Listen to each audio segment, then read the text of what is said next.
In this video, I'm going to show you how you can use the module system in SceneForge Studio to add ambient motion to objects in your scene without having to use keyframes, the timeline, or dolly tracks.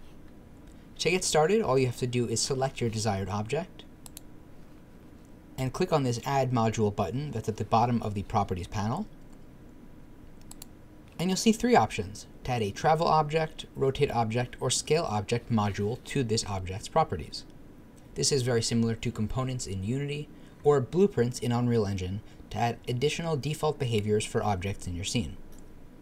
In this example, I'm going to add a travel object module, and you'll see that this adds an extra layer to the properties panel. I can open this up, and you'll see we can specify the travel axis, easing, distance, and duration. If I set an axis of Y, turn on easing, and set a distance of 1.1 meters over the course of 2 seconds or so, you can see now that with no keyframes required, I have the object moving up and down with these specified properties. That's basically the gist of it. It's really easy to add additional motion to objects in your scene, just to add more motion in the background.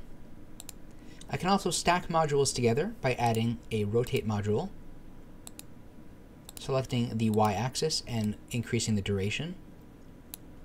This is how long in seconds it takes to do a complete 360-degree revolution of that object. And if I stack this one more time to add a scale object module, you can see we can specify the axis. In this case, I'm going to select uniform, so it's all axis.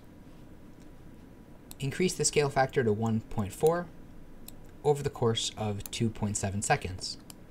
And you can see now our scale is increasing, or decreasing for a more exaggerated example, with easing over the course of 2.7 seconds. So we have all three of these layers of motion happening in parallel. Now obviously this example is pretty ridiculous, but if you pair that with an object type that lends itself to motion, such as some sort of object flying in the distance, a floating candle in a haunted house, or something like that, this is a really powerful tool that can get you rapidly iterating upon motion in your scene. And so that is the module system. At the moment, these are the only modules available, but there are many more to come. Thanks for watching. I'll see you in the next video.